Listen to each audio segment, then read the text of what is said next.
Going to the arcade is an awesome experience. As I'm getting older, I'm finding myself more and more interested into these machines. Whether it's the design of the cabinets, how they play, the whole idea of what they're trying to do with the limited hardware they had at the time. It's all exciting. So with light gun games, fighting games, racing games, I love all this stuff. I love the sit-down ones. I love how they look. Why do they have, neon out the ass on some of these machines?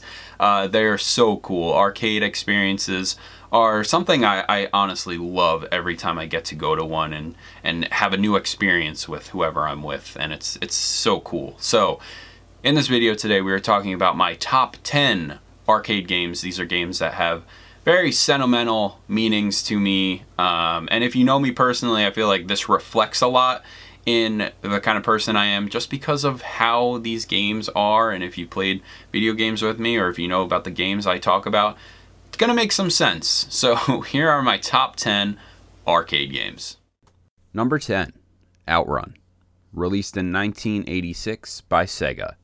This game is one of those games that has always captured my attention. With the incredibly cool style of the animation of the car driving down the road in a bright red Ferrari, going through all the twists and turns, hitting every checkpoint, this is an arcade game right down to every pixel. OUTRUN has always had a draw on me for its beautiful graphics and simple gameplay. I can only imagine the immersion if you are fortunate enough to play in the original deluxe cabinet of OUTRUN. Unfortunately for me, I've only been able to experience this game in a stand-up cab. But every time I see it, I gotta play it. Number 9, The Simpsons, released in 1991 by Konami. The Simpsons is a television touchstone. The Simpsons family and the secondary characters created a fun and colorful cast of personalities. These characters fit so well in a beat-em-up style game, bringing in a playable Homer, Bart, Marge, and Lisa as they need to combat Mr. Smithers and company to save a captured Maggie. From the beautiful baby blue arcade cabinet to the 4-player co-op experience, Konami delivered a faithful and fun experience with The Simpsons. Number 8, House of the Dead 3, released in 2002 by Sega. The trilogy of games within the House of the Dead series is some of the most fun I've had with light gun games in the arcade. It was a toss-up between 2 and 3, but I would always find myself drawn to the third game when I came across it at an arcade. The stand-up, 2-player co-op shooter had visuals of something similar to Silent Hill 3 and Resident Evil 4. And for its time, it just had a certain feeling of raw, grotesque zombie gore. While the game is very campy, it has a sense of grit within its gameplay and visual style that always has me drawn in. I have many memories of playing this game with my mom at arcades that we would go to over the years, and I still find time to play this game with a bunch of friends or family whenever we come across it. House of the Dead 3, the arcade cabinet, the design, the gameplay, it still is so much fun to this day. Number 7, Ultimate Mortal Kombat 3, released in 1995 by Midway. I have arcade memories, I have home console memories. Everything about this franchise just brings out such a sense of nostalgia and excitement for every new entry in the series. In my opinion, Ultimate Mortal Kombat 3 is the best of the classics. The cast of fighters is grand, the stage is beautifully made, the visuals are incredible, and the gameplay is so addictive. Still to this day, when I bump into a cabinet, I need to play a round or two as my favorite reptilian ninja, Reptile. Going a few rounds with a friend, throwing harpoons, acid spits, ice balls, and energy kicks, it's something that never gets old, and I always look forward to the next round. Number 6, Gauntlet Legends, released 1998 by Midway. I can't bookmark where or when I played Gauntlet Legends first, but the memories I have had with this game are something I always think about from time to time. Gauntlet Legends was one of those first video game experiences and arcade experiences where I would have a co-op experience with completely random people. We worked together and conquered the quest in front of us. It showed you could work together with people you don't even know, have fun while doing it, and then go on your way. I recently played this game with a bunch of friends, and the chaotic nonsense and fun we still had are all there.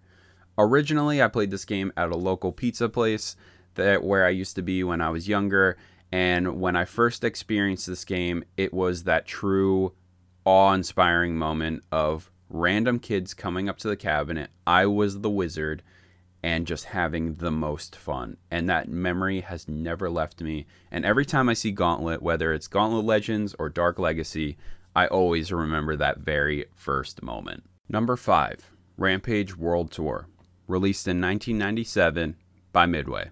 Where can I begin with Rampage World Tour? This game drew me in because of what it had. You had 3 giant colorful monsters, Lizzie the dinosaur or lizard, Ralph the wolfman, and George the gorilla. These 3 monsters run rampant across the world, laying waste to cities, while seeing some of these quirky animations of the people and items you can interact with throughout your rampage. When I was younger, I always loved Godzilla and monsters, so this game had everything I wanted. While now older, I still find a lot of enjoyment in World Tour, mostly Rampage as a franchise is a very one-note style of game. It grows old after a few rounds, but I still love seeing Ralph, Lizzie, and George every time I bump into them at an arcade. Number 4, CRUIS'N EXOTICA, released 1999 by Midway. This franchise of games is just so much fun and feels like a significant evolution to the previously mentioned OUTRUN. While entirely different companies make OUTRUN and CRUIS'N, there are some similarities with the series, like a choice radio station, and the overall look of the games is similar in style. The gameplay is still checkpoint based and with a race in an exotic location. I prefer this one over CRUIS'N USA or World because of the vast places we can explore. There are no boundaries with some of the sites we can go to, such as Amazon jungles with dinosaurs or the surface of Mars. The cabinet of the CRUIS'N games feels nostalgic every time I see them, even with the newest entry in the series, CRUIS'N Blast. This series has brought me so many fantastic memories over the years. I would love this series to be entirely remade for the Nintendo Switch, as cabinets are becoming harder and harder to find the original trilogy out in the wild. Number 3, Teenage Mutant Ninja Turtles, released 1989 by Konami. Now this is an arcade experience I can't help but fall in love with every time I walk up to the cabinet. TMNT 1989 is a 4-player co-op experience where each player controls one of the turtles. The TMNT arcade has made me look at the turtles as video game characters over comic book, television, or movie characters. But from the music, the design of the characters and stages, the simple fun controls, this game is highly addictive, and if I have the time with some friends, it is always a blast to do a solid run at every arcade I go to. Number 2, Marvel vs. Capcom 2, released in 2000 by Capcom. This is the ultimate crossover. Marvel vs. Capcom 2 was one of those extraordinary arcade experiences for me. I remember first walking up to the cabinet when I was little and seeing the massive globe of familiar Marvel characters, such as Spider-Man, Venom, Hulk, the X-Men, and more on the right side. On the left side of the globe, there was a whole other group of faces, some familiar and some new faces. I would see Mega Man and Servbot next to some familiar Street Fighter faces I've seen in passing, but this may have been my first introduction to fighting side of Capcom games. When I was younger, I was obsessed with the Marvel cartoons, X-Men, Spider-Man, and so on. Seeing these great sprites and the art of these two properties colliding made a significant impact on me, and all these years later, I now know most of these characters on the Capcom side and adore them maybe even more than the Marvel ones. MVC2 isn't just a great arcade game, it is an excellent example of a crossover. Somehow artist Bengus brought to life a way to mash Capcom and Marvel into each other and feel right. From the beautiful character profile art to the various character sprites, the game does a solid representation for anyone in this game. Combat is fun and exciting, and to this day I still have so much fun trying new teams on the fly or going back to an old team. It just never gets old. Number 1. The Lost World, Jurassic Park, released in 1997 by Sega. There's no surprise here, it's a Jurassic Park game. This game is my first choice for some obvious reasons, but in all seriousness, it holds the most sentimental memories I have of playing this game at a very young age. Whether I was playing this game with my parents or my friends, this game used to scare the ever-loving shit out of me. First, this arcade was unlike anything at the time for me. It was a whole sit-down experience with a giant screen and surround sound. The cabinet made you feel like you were entering another space. It was and is incredible. The various dinosaurs you come across in the Lost World Jurassic Park are relentless, and they will jump at you at the screen, they'll attack you, so you better be quick. The dinosaurs get right in your face, and being so young, even though I loved my dinosaurs, this was horrifying, but I couldn't help but love it. Every time I see this game, I need to play it, and as we are getting older, this machine is getting older, and it's harder to find. So every time I do find it, I have to play it.